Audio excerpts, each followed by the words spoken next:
Ndakuramukije amahoro y'Imana n'abane nawe nshuti mukundwa, ndizera ko uguwe neza. Izina ry'Imana yacu rihabwe icyubahiro. Nk'uko bisanzwe ni muri wa mwanya w'ikiganiro ibanga ry'ubutsinzi tugarutsemo. Mbanje kugushimira wowe uhora ukurikirana bino biganiro, Imana iguha umugisha. Wowe wamaze gukora subscribe, Imana iguha umugisha. Wowe uhora usangiza bino biganiro inshuti zawe, Imana iguhe umugisha. Ndagusaba ko nawe utarakora subscribe ko wayikora, kuko inkunga yawe turayikeneye kugira ngo ubutumwa bwiza ukomeze kudufasha kubugeza ku bantu bari hirya no hino. Kuko ukoze subscribe ikiganiro kigiyeho uhita ukibona, noneho ugahita ugisangiza inshuti zawe. Ibyo ni wabidufasha, Imana irabiguhera umugisha. Kuko burije kandi bugiye gucya, ni byiza rero ko duhaguruka tugakorera Imana bigishoboka. Ndagira ngo dusangire n'ijambo ry'Imana Imana iduhaye. Yesaya 38 umurongo wawo wa mbere haravuze ngo muri iyo minsi Hezekiya ararwara agera hafi yo gupfa. Bukeye uvugishwa n'Imana Yesaya mwene Amosi aza kuri we, aramubwira ati, uku ni ko Uhoraho agize ngo tunganya ibyo mu rugo rwawe, kuko ugiye ugira upfe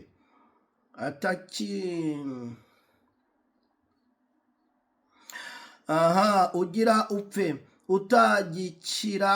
utagikira. Umurongo wa kabiri, maze Hezekiya ahindukirira amaso ku rusika asenga Uhoraho ati, tegera Uhoraho we, ntiwibuke ingene nagendera mu by'ukuri imbere yawe n'umutima utunganye, ngakora ibyo ubona ko ari byiza.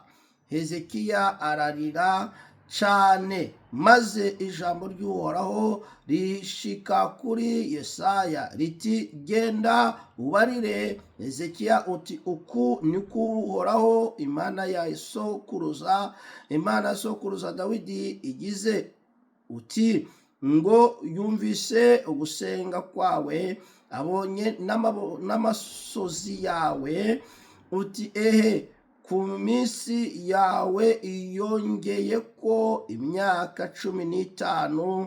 Imana yacu itugirire neza.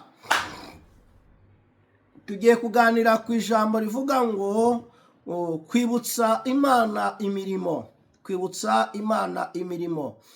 Bibiliya igaragaza uyu mugabo witwa Hezekiya. Yari umugabo, yari umwami, ariko Bibiliya iravuga ngo igihe kiza kugera ararwara, kandi arwara indwara ikomeye, indwara itashoboraga gukira. Uko amaze kurwara, mu kurwara kwiwe yagiye ku baganga, abadogiteri b'abahanga. Yari afite abadogiteri bamukurikirana, agerageza kwivuza indwara yo yari afite, biranga. Bigeraho bamubwira bati, indwara yawe ntigikira, ntibikunda kuko yakira, kuko ni indwara ikomeye.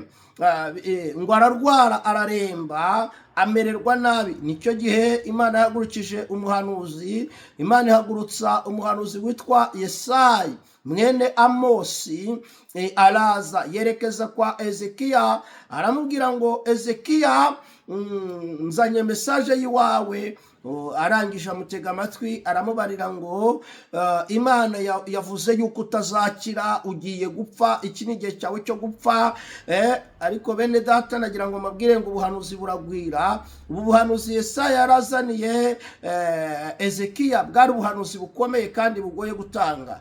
Aramubwira ngo ugiye gupfa, iki ni igihe cyawe cyo gupfa. Ibaze nawe umuntu akuzaniye mesaje akakubwira ngo ugiye gupfa, iki ni igihe cyawe cyo gupfa. Ikintu wakora muri uwo mwanya nawe byibaze. Ariko Hezekiya byumvise iyo mesaje yanga kuyakira mu buryo bw'imwemu, aravuga ngo indwara yo ndayibona irakomeye, n'urupfu rwose rwo ndarwumva, ariko ndabyanze kuko nari nyifite icyo nagakoreye Imana. Biravuga ngo ahindura uburyo bwo gusenga, ashyiraho ubundi buryo bwo gusenga, atangira gutakambira Imana, arayibwira ngo Mana wibuke imirimo yanjye, ibuka iki, wibuke iki, wibuke ko nagenderaga imbere yawe ntunganye, wibuke ibi na biriya, wibuke abantu nafashije. Reka nkubwire inshuti y'umusaraba, niba hariho umurimo wakoze, iki ni igihe cyo kwibutsa Imana imirimo. Ndasubiramwo, niba hariho ikintu cyo wigize gukorera Imana, iki ni igihe cyo kwibutsa Imana imirimo, kuko Imana tujya tuyibutsa, tukayibutsa imirimo twayikoreye, Imana ikaza kuturengera, Imana ikamanukanwa no kudutabara, Imana ikamanukanwa no kudukingurira imiryango. Ezekiya yibutsa Imana imirimo, arayibwira ibuka ko najyaga nkukorera, ibuka ibikorwa byanjye, ibuka amaturo yanjye, ibuka abantu nafashije, ibuka abantu nasuye kwa muganga, ibuka abantu nagiriye neza, ibuka abantu nambitse, ibuka ngo yibutsa Imana imirimo. Amaze kwibutsa Imana imirimo, muri uko gusenga kwiwe, maze ngo Imana yibuka ibikorwa bya Hezekiya, iravuga ngo reka ngende mwongere imyaka yo kubaho, ndabona uyu muntu ari umumaro. Nshuti y'umusaraba, ikintu kitubesheje ku isi gitumye duhari ni ibikorwa dukora.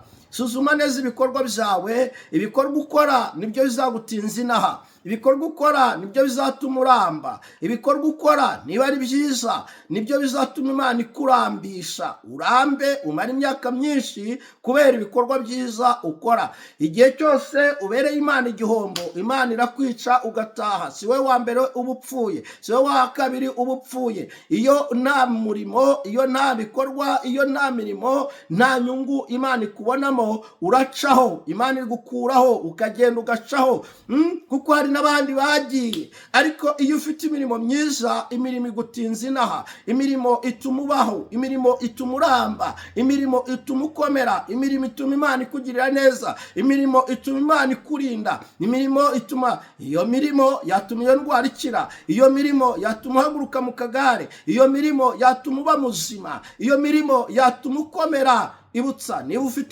ufite imirimo waba warakoreye Imana, ibutsa imirimo wakoreye Imana.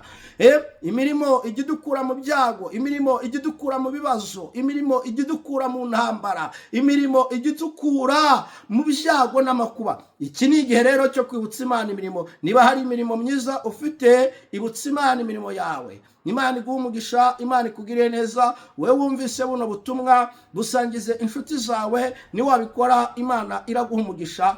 Yesu akugiriye neza. Data nagushimira mu izina rya Yesu kubw'ubu butumwa, nibuherekezwe n'imbaraga zawe mu izina rya Yesu. Amen. Yesu aguha umugisha, akugirire neza, ugire amahoro y'Imana. Shalom shalom.